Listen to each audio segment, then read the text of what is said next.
Mamoru Hosoda. Yes, that is a name very prolific in anime movies. He has done really, really great work with Summer Wars, The Girl Who Leapt Through Time, and Wolf Children. Really, really good anime films back in the decade pre-pandemic. Now, the only reason those films did really well, I mean, maybe part of the reason why those films did really well, apart from the artwork and the animation, is because he actually had a writer working with him. I believe it's screenwriter named Sakoto Okuda. So Satoko Okudera, she actually helped clean up, I guess, made the script, make the writing and everything flow better and everything. Ever since he left, I believe Mamoru Hosoda's other films, especially Mirai and Belle especially, they are very messy in terms of its storytelling. So Mamoru Hosoda released a movie called Scarlet. It came out last year, late last year in December, and then now it's out in Malaysia in February. A couple of days ago, I saw it during the weekend, and it is not the best film he's done. In fact, I would say it is, if you compare all of his works, it's probably the worst he's done. So the story is about the Princess of Denmark, Scarlet, the title character. She seeks revenge against her avenge her father's death, Hamlet, against the king, Uncle Claudius. So, and then somehow she ends up, her revenge attempt failed, and she ends up in the underworld. I guess the other world, as it mentioned in the film, which is basically purgatory. And the way it introduces purgatory is in a very epic kind of manner. Kind of like how From Software introduced Dark Souls, really, really cool stuff, yeah. Elden Ring, how From Software introduces Elden Ring, really, really cool stuff right there. Like the way it brings in the world and everything, it's really, really insane, epic, very drawn out. It's got the dark fantasy. In fact, I think that's what Mamoru Hosoda is going for, dark fantasy vibes here and there. And then there's a bit of a twist of the story. I mean, it's not really a big twist. They did tease this a bit, where basically people from different eras do end up in purgatory when they're dead. So you're gonna see people from different time periods popping up, and then Scarlet meets up with a person named Hijiri, who is a medic, who I believe he doesn't know he's dead yet and whatnot, that whole deal. And like they team up to go through the adventure. So Hijiri is supposed to be like the moral compass to Scarlet's vengeance-filled persona and everything. Now you would think that good writing could save this, but no, it doesn't. I feel like Hijiri is a pretty flat character in terms of like standard anime protagonist who helps out the main character overcome her vengeance and everything. And the way the dialogue and everything is like, you just want to get this shit over with so you can get to the good parts of animation. And there is a bit of a tangent in the show where it goes from dark fantasy to something you see in La La Land, of all things. I know it's insane, but when that happens, it just feels like it's put there for the sake, because I think Mamoru Hosoda has a hard-on for shows like, for his show like Belle. He wants to go back to the contemporary era, so when he wants to do something dark fantasy related, he cannot commit. He has to go to a different time era, shovel that in somehow in the story, and it becomes like a very totally dissonant kind of film. Now, the way the film starts and the lead up to the vengeance and then getting into purgatory and the ending itself of Scarlet is worth watching at the very least. But that's like, what, 30 minutes of the film? If I combine it all together, this film is like almost 2 hours.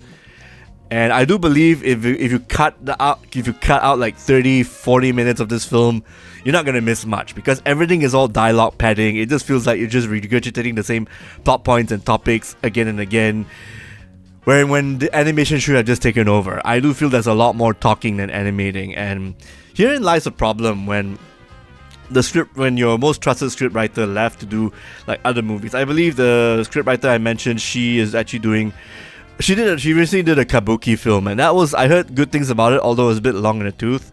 Really, really good stuff.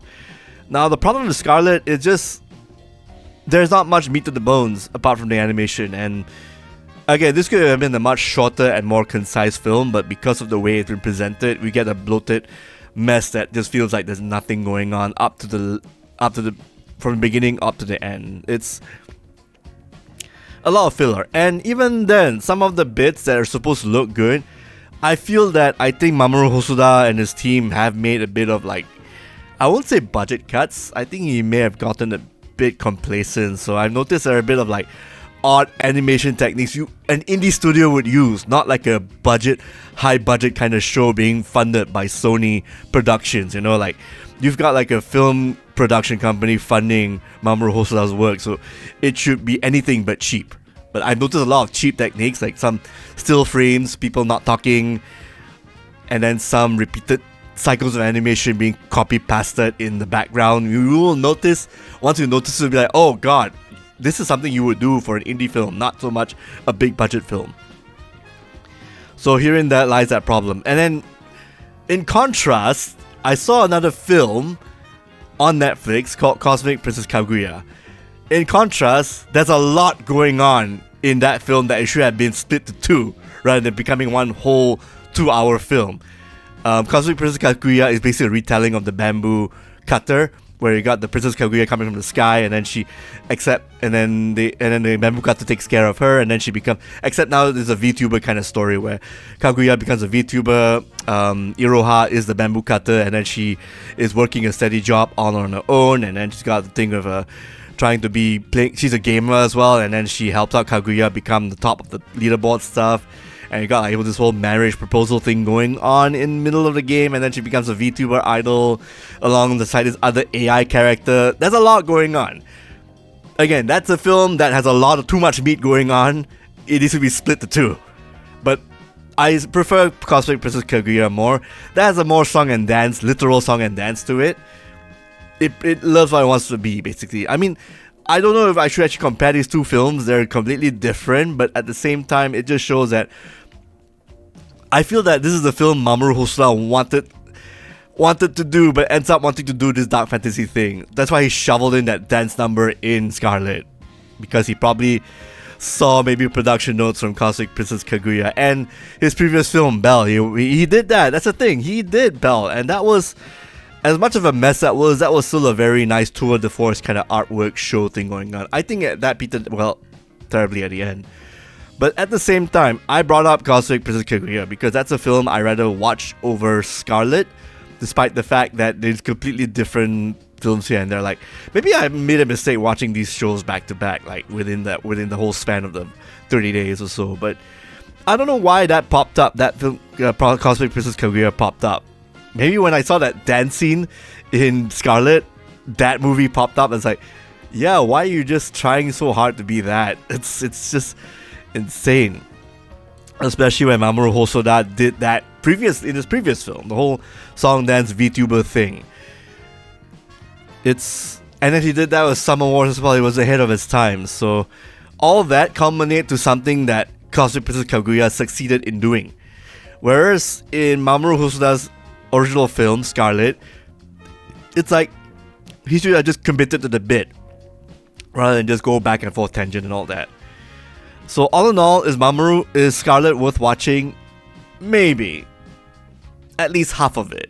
The other half, not so much. I give Scarlet a half score. 60, 50 out of 100. Like, but the thing is, I'm being a bit harsh. I mean, I'm being a bit average on this, like very neutral on this, because I have seen Mamoru Hosoda's past work and they're so much better. It's really hard for me to recommend it apart from some key scenes here and there that will probably be clipped on YouTube eventually. So I think I would you should watch it with caution, basically, like with some reservations. If this is your first Mamoru Hosoda film, go ahead. Go check out how he handles dark fantasies. Like, he's trying to do like Berserk, but in a PG format and with a dance number for some reason. It's just weird.